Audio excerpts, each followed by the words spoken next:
On November 22nd, 1963, as he rode triumphantly through the streets of Dallas, Texas, President John F. Kennedy was struck down by an assassin's bullet.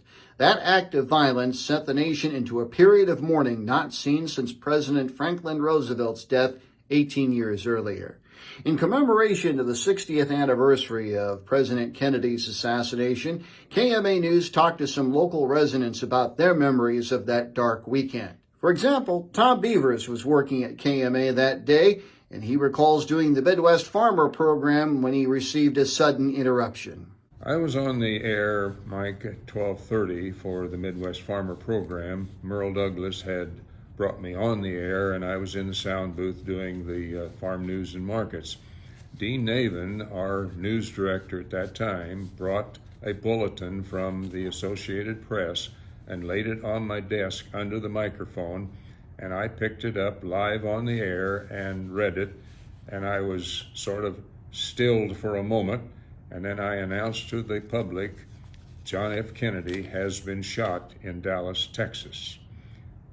And Dean then came in, I handed him that note, I got up, Dean sat down in the chair, and we maintained the news, and then we went to ABC News and got updates. And all of us were in shock because John F. Kennedy was a young president, one that we were really fascinated with, and his family, Jackie, his wife, and the two children later. But he was a fascination for us in 1962.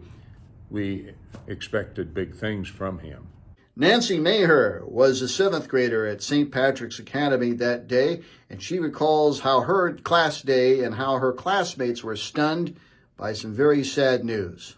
It was quite shocking and devastating that day. I was in the classroom. I was probably in about 7th grade, and the nuns came in and commented or made the statement that our President John F. Kennedy, had been killed and assassinated in Dallas, Texas. And it was shocking, but it was also devastating that we were all impressed that this Irish Catholic president had been elected, and that was a very controversial thing during that time. When you think about the way things are today, you know, that was a big deal then, and now, of course, we've gone down a different path and it's much worse. But he kind of represented our ethnic background, and of course, being Catholic. And so our families all had pictures of John Kennedy in our homes, and of course, the Catholic Church was always very excited about his election. So that was especially devastating to our community and to our families. And at that time when she announced that, we were all knelt beside our desks and said a prayer for Mr. Kennedy, President Kennedy, and the family. I just don't think at that age we quite knew how to process. We knew it was very sad and what he meant to us and our community, but just mostly it continued to be a very sad, solemn day. Dale Sanquist was a sophomore at Nishna Valley High School, and he recalls being in a biology class that day when he received the news. And it was about noon or sometime, 12:30, I forgot, but Mrs. Doubleday, who was the superintendent's wife, she was a teacher in the school. She opened the door and said, she was bawling, said, the president's been shot.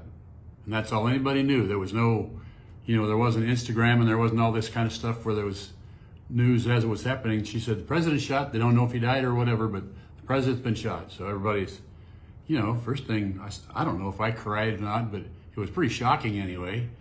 Because he was a popular, I'm not a politician, I don't know if he was a popular president or a great president, but everybody liked him, or most people liked him. He was young and enthusiastic, but anyway, it was just so shocking because nobody had ever experienced anything like that. In 1963, hootenannies were popular. So we had this big school program planned for that night. I think it was on a Friday. The hootenanny was going to go on. It was singing and dancing and, just high school acting and stuff. Well, they called that off. I mean, everything was called off. Everybody got home and just was glued to the one TV in their house. Tom, Nancy, and Dale were all interviewed as part of a special Morning Line program that aired Wednesday morning at 7:35, looking back on the 60th anniversary of President Kennedy's assassination. You can hear it with our Morning Line page at kmaland.com. For KMA News, I'm Mike Peterson.